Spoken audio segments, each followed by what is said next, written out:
Itong si Rodrigo Roa Duterte, mga kababayan. Nako, maawa po kayo kababayan, mga Pilipino at mga DDS dyan at mga Duterte country daw, sabi ni Panelo.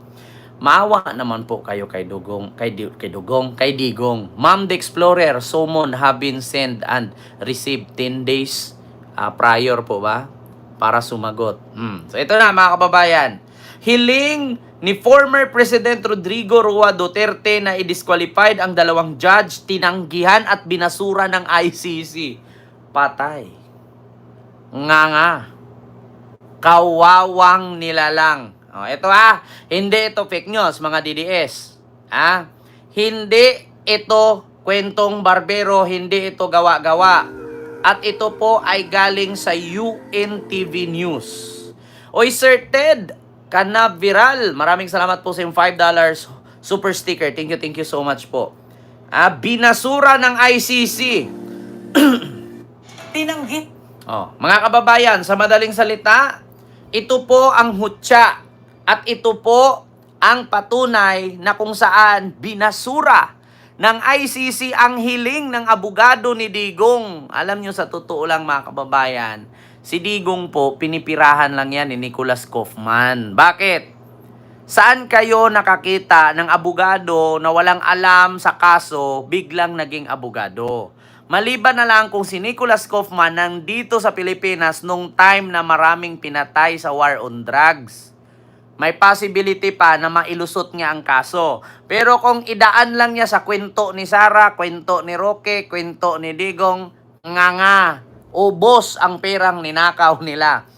So ito, pakinggan ninyo mga kababayan. Tinanggihan ng International Criminal Court ang kahilingan ni dating Pangulong Rodrigo Duterte na madiskwalipika ang dalawang hukom na humahawak sa usapin ng jurisdiksyon kaugnay ng kanyang kaso sa war on drugs. Naka! Sa desisyong inilabas ng ICC noong June 9, 2025, sinabi nitong walang sapat na batayan upang questionin ang pagiging patas ni na Judge Rene Alapini Gansu at Judge Maria del Socorro Flores Liera. Ito ay kahit pa sila ang unang nagbigay ng pahintulot sa investigasyon laban kay Duterte. Nako! Giit ng prosekusyon, ang dating desisyon ng mga hukom ay pansamantala lamang at hindi indikasyon ng pagkiling. Dahil dito, hindi ito sapat na basehan upang sila ay tanggalin sa pagdinig ng kasalukuyang hamon sa jurisdiksyon. Nako, UNTV News yan mga kababayan. Ano DDS? Ito DDS, ito yan mga kababayan. Klarong-klaro po, binasura, tinanggihan ng International Criminal Court ang hiling ng kampo ni Digong na tanggalin ang dalawang abogado na maglilitis sa kanya. Nako po mga kababayan, ito po ang patunay at ito po ang hutya, ang metsa sa kasabihan na ang gaba dili magsaba. Ang gaba dahan-dahan ng lumapit. Sa madaling salita, ang karma, digital na. Kung dati ang karma, pwedeng sabihin ni Kibuloy, stop, na i-stop. Ngayon, ang karma, tuloy-tuloy na. Nakagamit na ng octopus card ang karma. Ang karma, gumamit ng octopus card, tuloy-tuloy na, naka-visa na. Lakas ng loob. Jan Fortunato, kung ang mga BBM vlogger ang kawawa, sino ba ang nakulong? Sino ba ang tumakbo sa Malaysia ngayon? Alam nyo, ito mga kababayan, magbigay lang akong komento. Inumpisahan ang paglilitis sa impeachment ni Sara. Pero si Sara nasa Malaysia. Hindi ba kayo nagtaka mga kababayan, sa dinami-daming lugar pupunta siya sa Malaysia? Bakit? Kasi kapag natuloy ang impeachment, ito in my opinion lang to baka lang ito baka lang. Kasi kung natuloy ang impeachment at si Sara ay nahatulan ng conviction, mabilis siyang makalipad from Malaysia to Singapore, Indonesia to layas sa Pilipinas. Hindi nyo ba napansin? Kadalasan lahat ng mga tumatakas dumadaan ng Malaysia. Hindi nyo nakita?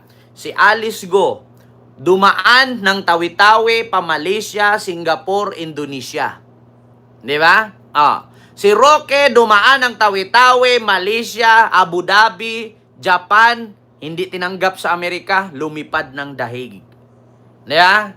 Si Sara ang ginawa, lumipad ng Malaysia habang nililitis ang impeachment niya para in case na makonvict, tuloy-tuloy na siya. Di ba? Haploid of UST? May galap shout out, di ba? Sabi ni Haploid of UST, yan din opinion ko, Ken, kaya siya Malaysia pa-convict sa sakay. Maliit na boat din, malaking boat. Di ba? Ma'am Burlis Wondering, maraming salamat sa yung 4 found. Thank you so much po sa yung super sticker. Thank you so much. And kay Ma'am Kanji Official. Di ba? Third mansari na pala ni Digong today. Yes, Ma'am Lilibet Jose. Di ba March 11 siya? March, April, May, June. 3 months na si Digong. Kaya nga sa totoo lang mga kababayan, matalino man ang matching, nauutakan pa rin. Yeah? Hindi nyo ba alam na kung bakit si Sara lumipad ng Malaysia sa panahon na nililitis ang kanyang impeachment? Bakit? For the sake of emergency, Plan A, Malaysia. Pag na-convict, Plan B, lipad from Malaysia kung saang bansa magtago. Plan C, ano gagawin? Baka pupunta ng Thailand niya magpapalit ng mukha. Diba? Run, Sara, run. Hanggat may pera. Ma'am Bitchay Channel, maraming salamat sa yung 18 Hong Kong dollars super sticker. Thank you so much. Sabi ni Hanelit, uuwi na daw si Digong at Kent Garcia. Sabi ni Patrick Lopez, uwi siyang nawong. Sabi pa nga ni Hanelit, walang makakapigil kahit sinong bangag. Walang makakapigil kahit sinong bangag. Uwi na talaga siya. Pakinggan natin na. Sabi ko sa inyo mga DDS, pinagluloko na lang kayo ng pamilya ni Duterte. Kung ako sa inyo, magsitigil na kayo support dyan. Niluloko kayo ay noko. Hanilit. Avancinia. Ito. INC, daghan kayong salamat. Ever since nag-mayor na siya, naagid mo. Ito yung damit na nakadilaw siya, di ba? Daghan! Kaing salamat. Makauli! Nagyod siya. Diba? Daghan! Paano makauwi? 3 months na. Magpo 4 months na ang asawa niya. Ay, nako. Ito mga kababayan. Hanilet, Avancinia. Si Digong sa birthday niya. Tangina nyo. Pakinggan. Mayang gabi sa inyo ha, Ito talaga resulta ng mga buang iwang ko ba? Ito,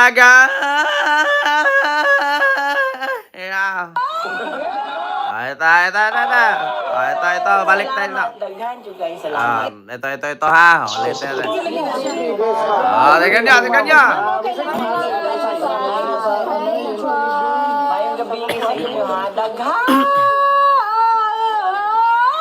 Dagat! Potang ina, pinagluloko nyo lang yung mga DDS. Bobo dito mga DDS na to. Continue. Salamat, daghan jud kay salamat.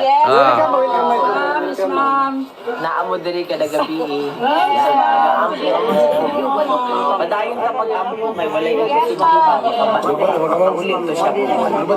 Wala na yung makapugong, isang kinsang mga bangaga. Why mga bangag nga mga pugong? Why mga bangag na makapagpigil daw para hindi makauwi si Digong. Buang. Sinong pinagluloko ninyo? Para papapapap. Ikakabalita lang ngayon binasura ng ICC yung hiling ni Digong. Buang siya nilit. Ambot na lang.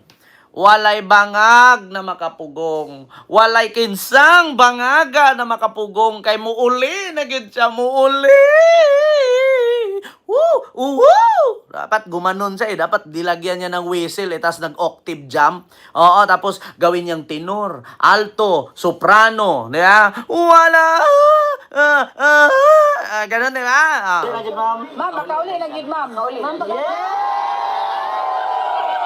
Ito mga tangang vlogger din na sa gilid, di ba? Top Chad, mega love shout out. Yung mga vlogger na nag-interview, ma'am, makauwi, yun, ma'am. Uli. Pot, lo. Mabuhay si Duterte, mamatay yun doon, mga tanga. Mabuhay Duterte, mabuhay si Duterte. Putang ina, mamamatay yun doon, hindi yun makauwi.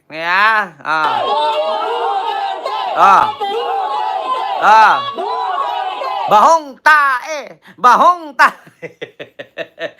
Kita ninyo mga kababayan. Buhay! Tapos binasura ng ICC yung hiling. Potang ina. Digong, happy third mansari.